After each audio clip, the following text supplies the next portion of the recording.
na mtu kuinuka kwenda kanisani si jambo rahisi.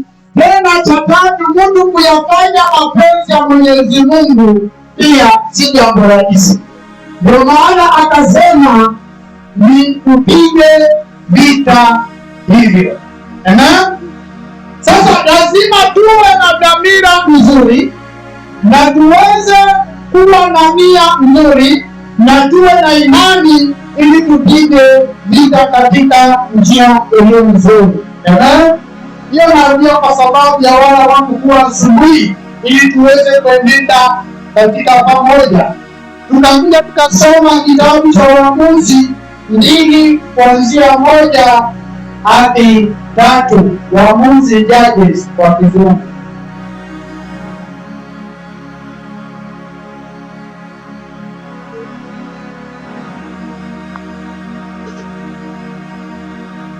Ambao napata hiyo Waamuzi mlango wa 2 mstari wa 1 na wa 3, lakini inasema wa 2 na wa 3 kwa sababu ya nafasi ili tuweze kuenda haraka. Nanyi msifanye kisha malaika wa Bwana alikuwa juu kutoka Gilgali kwenda Boku, akasema, mimi nimewaleta ninyi mkwe juu kutoka nchi ya Misri, nami nimewaleta hata nchi niliyoapia baba zenu. Nami nilisema, mimi milele sitalivunja hilo agano langu nililogana nanyi. Nanyi msifanye agano lolote na hao wenyeji wa nchi hii.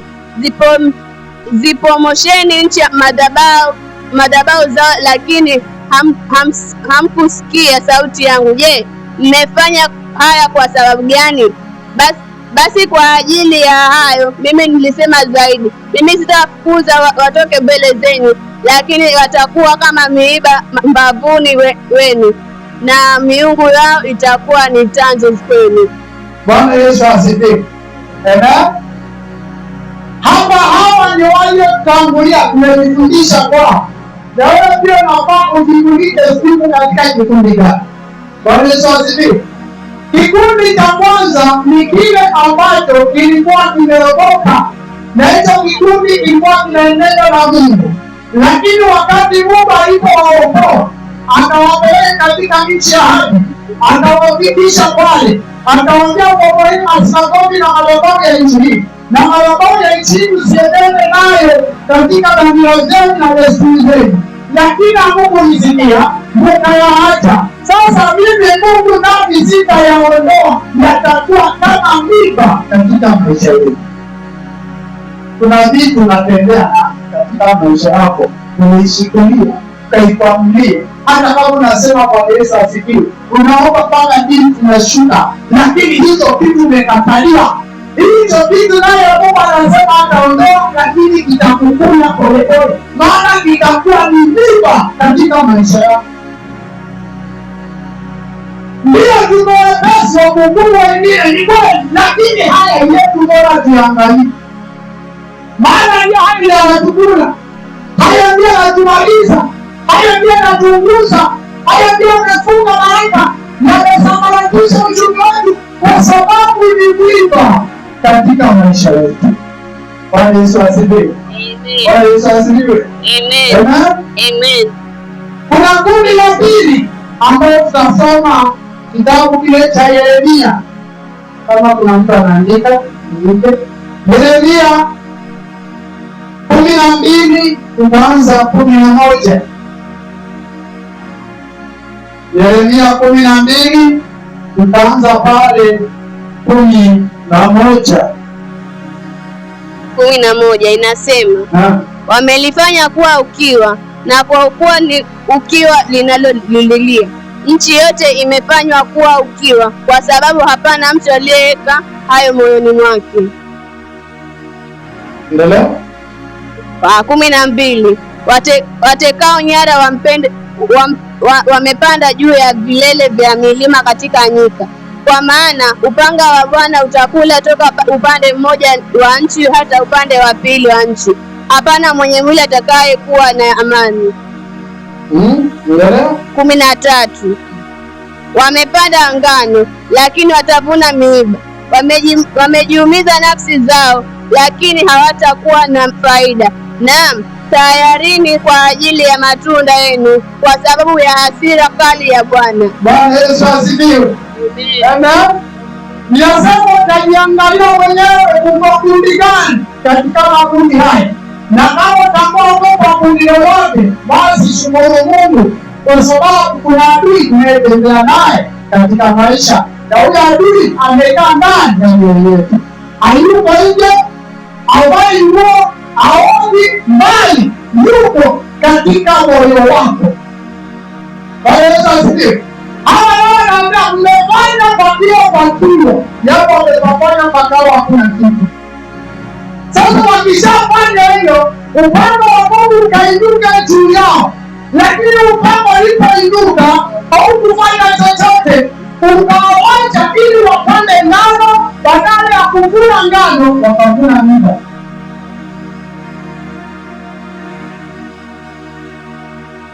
Tunatafuta. Bwana Yesu asifiwe. Amen. Na imekuja na izaiweka kwa sehemu ile ya utoaji kadiri ya nyumba ya Mungu, mahali pale Mungu amesimamisha madhabahu yake kwa ndipo patolewe dhabihu, nadhiri na sadaka na fungu la kumi. Pamekuwa pakiwa, hapana kitu. Sasa hapo umefanya pakawa pakiwa, kuna kitu. Mtu unapofika zamu ya kutoa fungu la kumi hana, amefanya pakiwa.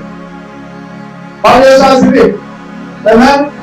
Mtu akifika mahali kwa kufanya kazi ya Mungu hana.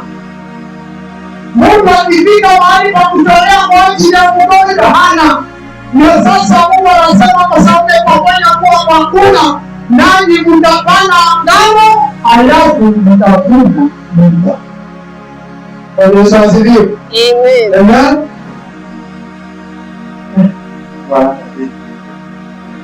Amen.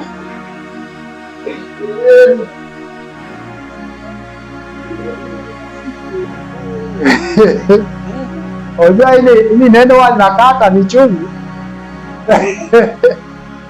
Bwana Yesu asifiwe. Amen. Chungu kwa sababu ni chungu. Bwana Yesu asifiwe.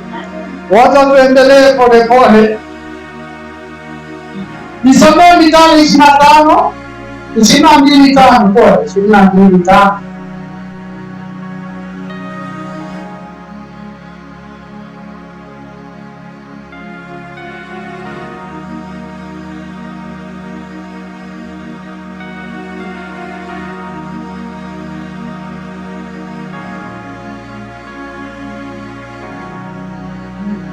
Alafu alimo utafungua 33, 55 ni sawa. Nataka niunganisha haraka hizi. 55 ni sawa. Tutaanzia kwa 54. Nafika mitatu. Mithali 22:5.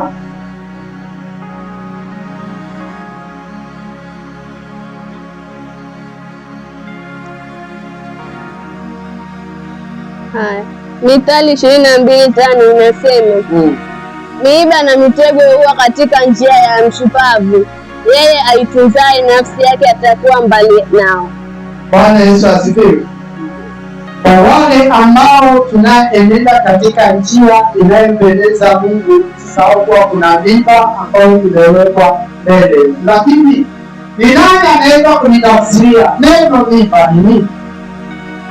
Kwa sababu miiba tumezani zile miiba zimeitunga. Ukiwa umepanda baadhi yako kutembea na kuvuna. Ukitembea kwa kichaka mahali kuna miiba zinakumbana. Mbona Biblia inatamka miiba? Bwana Yesu asifiwe. Wakati Yesu alipokuwa kidogo wakasokota taji la miiba wakamwekea kwa kichwa. Je, hii miiba ina tafsiri gani katika maisha ya Mkristo? Tafsiri ya miiba hii ndio maana hana njia ya kulihaki inayo miiba na mchongo. Kwa sababu gani? Miiba ni wale watu ambao wamekuzunguka ama hali ambayo inamkalia nguvu katika maisha yako. Hali hiyo ambayo inamkalia nguvu, kumbuka kuna hali zingine hazigusi moyo. Direct katika moyo, katika roho yako. Ndio nakuta mtu unaweza kuta hana raha kwa sababu ndani ya moyo kuna kitu kimemkwaza, hata kuna mzigo fulani ambao huwezi kujua. Ukizungumza kwa kina, watu watauchukulia kwa lugha rahisi. Wasifiwe. Niwaulize swali, mimi nyote umepita hivi. Wapenzi wawili wakikosana, kunakuwa na manung'uniko, si ndio? Ameniacha lakini anayeelewa hiyo uchungu kwa mtu huyo aliyewacha. Nyinyi wengine utasema utania kwa ajili ya mwanamke, wanawake sijui wengi, ama kwa ajili ya mwanaume, kwani mwanaume ni yeye peke yake, kwa sababu huo mwiba hauna kudunga wewe. Sasa unasema wanaume ni wao, hata wanawake ni wao, lakini yule aliyowachwa yanajua inaujua kiasi gani. Ndio maana nawalalamika. Bwana Yesu asifiwe. Kwa hiyo bila tuwezi kuelewa Mungu anapowacha katika ile ya kimapenzi, ndio tuwezi kuelewa maisha ya Mungu ndani. Ndio maana Biblia ikayaita mimba, kwa sababu mimba wakati inapokudunga wale wanasikia uchungu kiasi wanachosikia. Mimi nikapiga stori tupone wamekuwa na mimba na yaishe. Bwana Yesu asifiwe. Sasa mwiba ambao Mungu anazungumzia ni mwiba ambao unakudunga moyo wako. Wakati watoto wanapolala njaa, mambo nasikiaje? Na hapo kwa jirani anakaranga kitu, alafu Mungu naye kama ana makusudi, upepo wote unakuja kwako.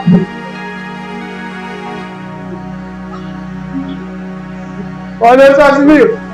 Unakuta mama ingine anahakisha jita anabandika mawe yanatokosa ili watoto walale. Wakati unatokosa mawe ili watoto walale, leo unafikia uko moyoni unasikiaje? Sasa hiyo ndio mwiba Mungu anazungumzia. Si mwiba ile mizongano tunayoinata bili. Anazungumza hiyo mwiba, anaposema na hiyo mwiba itakupa mwili wako, kumaanisha moyo wako utakuwa unaishi mzuri. Kuna mambo katika yatakuwa yanatokea katika maisha yako, na yote yatakuwa yanautunga mwili wako.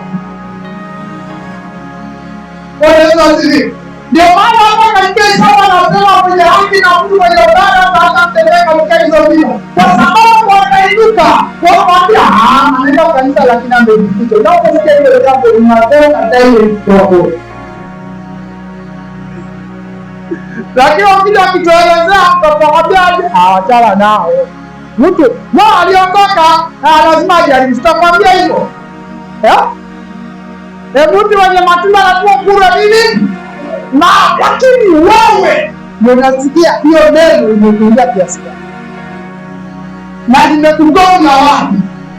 Na ndio maana katika Biblia inaitwa mwiba unakudunga mahali pa sawasawa, mahali ambao hakuna tiba, hata Mungu mwenyewe atiba. Umefika Hesabu dada 55 mstari wa 55, neno langu 54.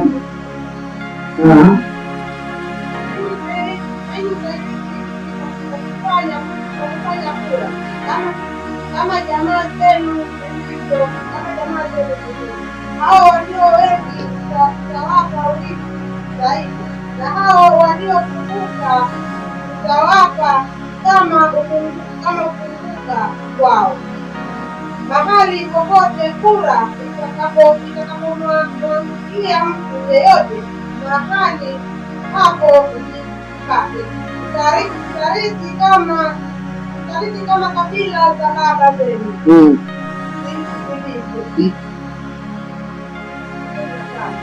Lakini kama hamtaki kuwafukuza wenyeji wa nchi watoke mbele, ndipo hao ambao mtakaowataja watakuwa kama sindano machoni mwenu na kama miiba ubavuni mwenu, nao watawasumbua katika hiyo nchi ambayo mwaka. Bwana Yesu asifiwe. Amen. Bwana Yesu asifiwe. Amen. Yaani Mungu amewapa Waisraeli nchi, lakini baada ya kuwapa kuna sheria akawaambia hao watu endeni mkawafukuze mkawatoe. Si yeye awafukuze, anawaambia nyinyi ni wafukuze. Alafu anakuja anawaambia na kama usipowafukuza watu hao watakuwa kama shindano na tena watakuwa kama miiba katika nchi. Bwana Yesu asifiwe. Kuna vitu lazima hata kama tumeokoka wapendwa, uwaze kuachana, na kuna tabia lazima tuweze kuachana kama na inakupendeza namna gani, kwa sababu Biblia inasema hata njia ya mpumbavu iko sawa na iko imenyoka mbele yake. Huwezi kutana kikundi cha watu wanakula mgunga, wanaona Mombasa yote ni ya babu yao, matatu zote ni zao, modeli yote ni yao, alafu wenda hapo na mgerele waambie wanafanya makosa na njia yao imenyoka.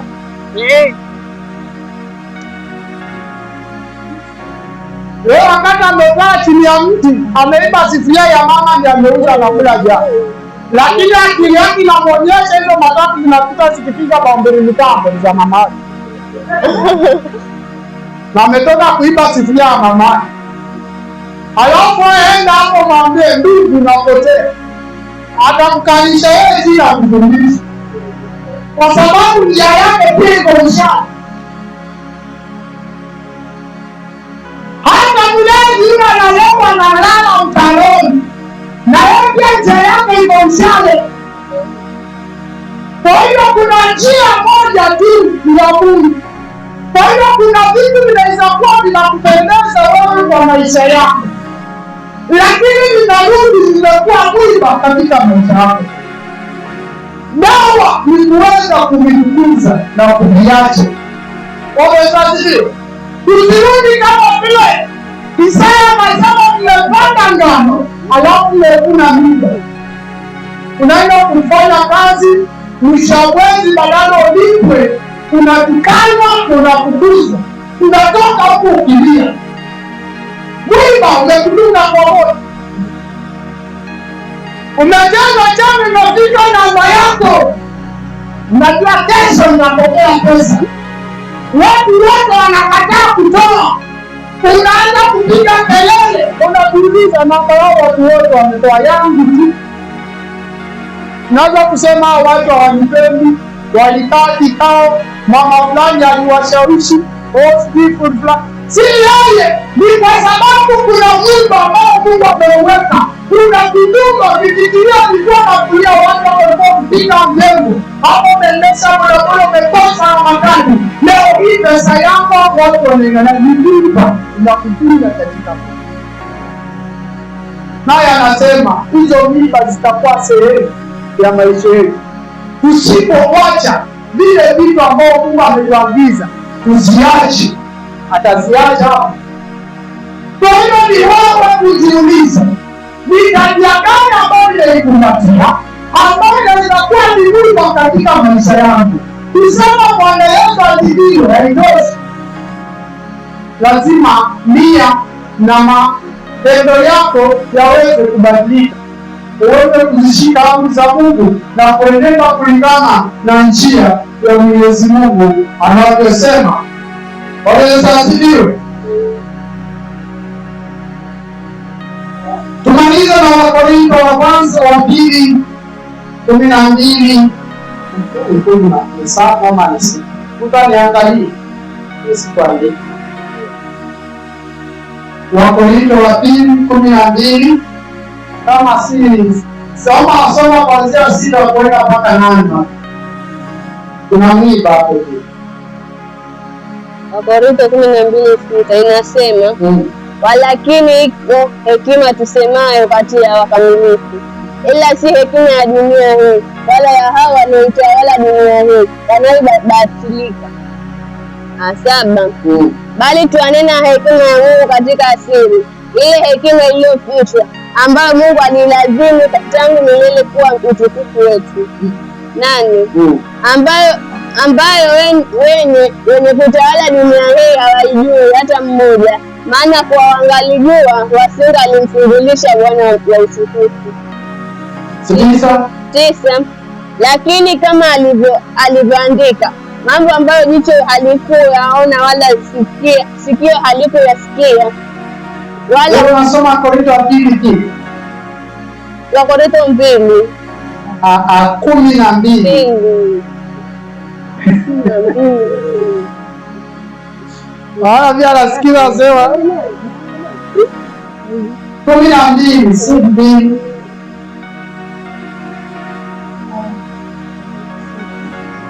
Sita inasema kisha pana tofauti za kutenda kazi, bali Mungu ni yeye yule ajitendaye kazi zote katika wote. 7. Lakini kila mmoja hupewa